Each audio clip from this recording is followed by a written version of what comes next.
Hello दोस्तों, online form में आपका स्वागत है। बिहार एलआरसी अमीन का जो है एग्जाम डेट जारी कर दिया गया दोस्तों। तो चलिए इस वीडियो में बात करने वाले हैं कि एग्जाम डेट कब से एग्जाम है और बिहार एलआरसी अमीन का सिलेबस क्या है। चैप्टर वाइज सिलेबस आपको बताने वाले हैं दोस्तों। और इसके अलावा इसमें कितना नंबर लाने पर आपका सिलेक्शन हो जाएगा, इसमें नेगेटिव मार्किंग क्या रहता है, और इसके अलावा दोस्तों ऑनलाइन फॉर्म पर आपको लगातार सिलेबस के अनुसार मॉक टेस्ट मिलेगा। 100 प्रश्नों का मॉक टेस्ट होगा, तो आप लोग मॉक टेस्ट रेगुलर देखिए। और इसके अलावा आप लोग मॉक टेस्ट के अलावा आप लोग अपना टेस्ट देने के लिए यदि पीडीएफ चाहते हैं तो हमें कमेंट करें, आपको पीडीएफ भी उपलब्ध करा दिया जाएगा। तो दोस्तों चलिए वीडियो शुरू करते हैं। वीडियो शुरू करने से पहले यदि आप चैनल पर नए होंगे तो चैनल को सब्सक्राइब करके बेल आइकन को जरूर दबा लीजिएगा बिहार एलआरसी से संबंधित इसी तरह की पल पल की अपडेट के लिए।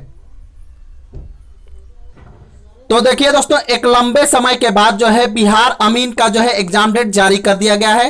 राजस्व एवं भूमि सुधार विभाग बिहार सरकार द्वारा राजस्व भूमि सुधार बिहार सरकार के अधीन अमीन जिला उपसंवर्ग के अंतर्गत अंचल अमीन भूमि सुधार उप समाहर्ता कार्यालय भू अर्जन निदेशालय के रिक्त पदों पर नियुक्ति के लिए ऑनलाइन आवेदन एवं ऑनलाइन कंप्यूटर बेस्ड परीक्षा के लिए एडमिट कार्ड से संबंधित सूचना यहाँ पर देख सकते हैं। ठीक है दोस्तों, चलिए नीचे देखते हैं।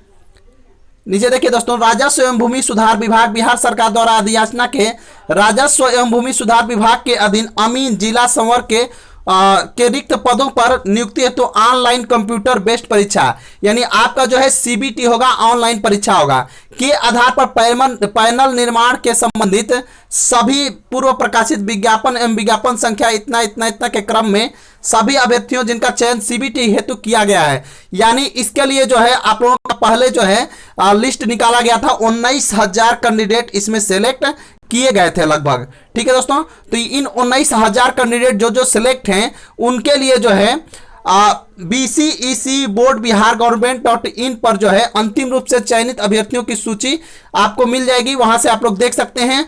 और उनका जो है एग्जाम 10/8/2021 से 12/8/2021 तक पटना के विभिन्न केंद्रों पर 3 पालियों में आयोजित की जाएगी, यानी 10 अगस्त से लेकर 12 अगस्त के बीच आपका एग्जाम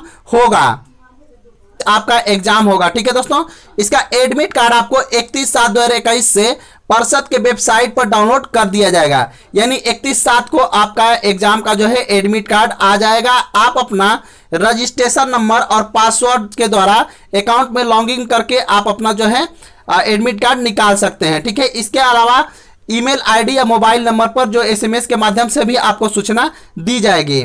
यह परीक्षा दिनांक 10/8/2021 से दिनांक 12/8/2021 तक आयोजित की जाएगी। इसके लिए देखिए यहाँ पर कुछ निर्देश दिए गए हैं दोस्तों, इसको भी पढ़ लीजिएगा। पहला है सभी चयनित अभ्यर्थी प्रवेश पत्र एडमिट कार्ड डाउनलोड करने के क्रम में सेल्फ डिक्लेरेशन फॉर्म लिंक पर क्लिक कर सेल्फ डिक्लेरेशन फॉर्म डाउनलोड कर प्रिंट निकाल लें एवं उसमें भरकर ऑनलाइन आवेदन पत्र में अपलोड किए गए फोटो की एक प्रति चिपका कर अपने परीक्षा तिथि को प्रवेश पत्र के साथ परीक्षा केंद्र पर लेकर आएं। यानी आपको सेल्फ डिक्लेरेशन एक फॉर्म मिलेगा, उसको भरकर उसमें फोटो चिपका कर और एडमिट कार्ड के साथ लेकर जाना है। ठीक है, और परीक्षा केंद्र पर उन्हें जमा करना है। जो ऐसा नहीं करेंगे उन्हें परीक्षा देने की अनुमति नहीं दी जाएगी। इसके बाद अभ्यर्थी प्रवेश पत्र में परीक्षा एवं कोविड-19 से संबंधित दिए गए निर्देश को अच्छी तरह आप लोग पढ़ लीजिएगा।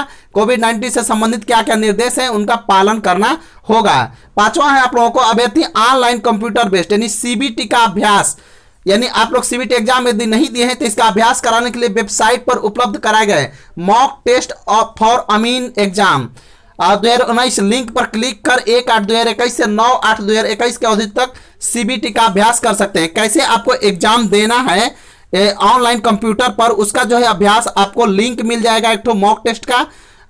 उसको जो है आप लोग क्लिक करके 1/8 से लेकर 9/8 तक 9 दिन तक उसका अभ्यास कर सकते हैं, ताकि आपको एग्जाम में ऑनलाइन एग्जाम देने में परीक्षा देने में कोई समस्या ना आए। ठीक है, आगे दिया है दोस्तों, उक्त परीक्षा में सम्मिलित होने वाले वैसे अभ्यर्थी जो दृष्टिबाधित हैं अथवा दृष्टिहीन हैं उनको सीबीटी हेतु परिषद द्वारा स्क्राइब उपलब्ध कराया जाएगा। अभ्यर्थी के स्तर से लाया गया स्क्राइब मान्य नहीं होगा, यानी आप यदि दृष्टिहीन है तो उनके लिए जो है खुद जो है जो खुद विभाग है वो आपको अस्क्राइब देगा, आपको अपने तरफ से कोई अस्क्राइब लेकर नहीं जाना है, ठीक है, उसका मान्य नहीं होगा। इसके अलावा चयनित अभ्यर्थी एडमिट कार्ड डाउनलोड करने के क्रम में अगर किसी प्रकार की परेशानी होती है तो आप हेल्प डेस्क नंबर यहां पर दिया हुआ है अथवा ईमेल आईडी दिया हुआ है, इन दोनों पर आप संपर्क कर सकते हैं, ठीक है दोस्तों। चलिए, इसके अलावा आप हमें कमेंट भी कर सकते हैं, किसी भी तरह की समस्या आती है तो हम आपके कमेंट का लगभग जवाब देते हैं, ठीक है दोस्तों, और कोशिश करेंगे कि आपके हर कमेंट का जवाब सेकेंडों में मिले, ठीक है दोस्तों। चलिए, अब बात करते हैं कि सिलेबस क्या है और कहां से प्रश्न आएंगे, कितने नेगेटिव मार्किंग होंगे, ठीक है। तो चलिए इसके बारे में बात करते हैं। तो देखिए दोस्तों, यहां पर जो है ऑनलाइन कंप्यूटर बेस्ड परीक्षा सीबीटी हेतु चयन की प्रक्रिया क्या है, यानी अमीन के पद पर सीधी नियुक्ति के लिए अभ्यर्थियों से प्राप्त आवेदन पत्रों का लघु सूचीकरण, यानी शॉर्ट लिस्टेड अभ्यर्थियों के इंटरमीडिएट एवं इंटरमीडिएट समकक्ष परीक्षा में प्राप्त अंकों, राज्य सरकार के अधीन अनुभव प्राप्त अमीनों उनके अमीन के आधार पर उनके अनुभव के आधार पर प्राधिकार द्वारा किया जाएगा, जो कुल रिक्तियों का 10 गुना होगा, यानी लगभग 19,000 स्टूडेंट को आप लोगों का जो है शॉर्ट लिस्ट जारी कर दिया गया है। अब एग्जाम कैसे होगा, तो देखिए दोस्तों, ऑनलाइन कंप्यूटर बेस्ड परीक्षा का विषय जो है, परीक्षा का विषय क्या होगा यहां पर देखिएगा। प्रतियोगिता परीक्षा में एक प्रश्न पत्र होगा जिसमें निम्नलिखित 2 भाग होंगे, ठीक है। प्रथम खंड होगा, इसमें सामान्य ज्ञान होगा, समसामयिक घटना होगी, सामान्य विज्ञान होगा, सामान्य हिंदी होगा, कुल 50 अंक का होगा, ठीक है। द्वितीय खंड होगा, सामान्य गणित होगा, यह 25 अंक का होगा, यानी आपका एक ही प्रश्न पत्र होगा, इसमें 2 खंड होंगे, एक ठो में आपका प्रथम खंड होगा, एक ठो में दूसरा खंड। प्रथम खंड में आपको सामान्य ज्ञान, समसामयिक घटनाएं, सामान्य विज्ञान, सामान्य हिंदी 50 अंक के होंगे और इसमें सामान्य गणित 25 अंक के। अब देखिए दोस्तों, सभी इंटरमीडिएट स्तर के वस्तुनिष्ठ और बहुविकल्पीय प्रकृति के प्रश्न होंगे और प्रत्येक सही उत्तर के लिए 1 अंक दिए जाएंगे, ठीक है दोस्तों। दूसरा बात करते हैं, परीक्षा में भाषा का माध्यम अंग्रेजी और हिंदी दोनों में से कोई एक होगा, ठीक है, या तो अंग्रेजी या फिर हिंदी हो सकता है। परीक्षा के लिए कुल प्रश्नों की संख्या 75 होगी, कितना 75 संख्या होगी, ठीक है दोस्तों। और परीक्षा की कुल अवधि 2 घंटे 15 मिनट की होगी, यानी परीक्षा आपका 2 घंटे 15 मिनट में 75 क्वेश्चन आपको बनाना है, जिसमें 25 गणित के होंगे और 50 क्वेश्चन सामान्य ज्ञान के होंगे, ठीक है दोस्तों। इसके अलावा अब निगेटिव मार्किंग की बात करें दोस्तों, तो निगेटिव मार्किंग इसमें नहीं होगा। निगेटिव मार्किंग क्या होगा, नहीं होगा, क्योंकि यहां पर आप लोग देख सकते हैं इसमें क्लियर कर दिया है कि निगेटिव मार्किंग के बारे में कहीं बात नहीं किया है, यानी इस एग्जाम में आपका निगेटिव मार्किंग नहीं होगा। अब आगे बात करते हैं दोस्तों, कि आप लोगों का सिलेबस कहां कहां से आएगा। तो चलिए दिखाते हैं आप लोगों का सिलेबस। देखिए दोस्तों, यहां पर जनरल अवेयरनेस की बात करें जो 50 नंबर का है, ये कहां से आ जाएगा। देखिए, जनरल नॉलेज इंडियन रिपब्लिक से आएगा, इसमें main feature history, culture, geography, economic science, इसके अलावा agriculture and natural resources of India या बिहार, ठीक है। इसके अलावा इंडियन हिस्ट्री रहेगा, इंडियन कल्चर रहेगा, freedom movement of India, Indian geography and natural resources, Indian agriculture of economy, history of Bihar, ये चीज ध्यान दीजिएगा दोस्तों, हिस्ट्री ऑफ बिहार भी, बिहार का हिस्ट्री भी पूछा जाएगा, कल्चर ऑफ बिहार, बिहार का कल्चर भी रहेगा, Bihar constitution in the freedom of movement of India, Bihar का जो है फ्रीडम मूवमेंट भी पूछा जाएगा। इसके अलावा Bihar related geography and natural resources, Bihar related agriculture and economy, Indian natural resources, इस सब के बारे में, ठीक है दोस्तों। इसके बाद Indian constitution and political system of India के बारे में पूछा जाएगा, यानी इंडियन कॉन्स्टिट्यूशन के बारे में क्वेश्चन रहेगा, constitution of political system of India, origin and development of India constitution of political system, panchayati raj के बारे में होगा, कम्युनिटी डेवलपमेंट के बारे में होगा, constitution of political system of India, origin development of India, constitution and political system, panchayati Raj, community development.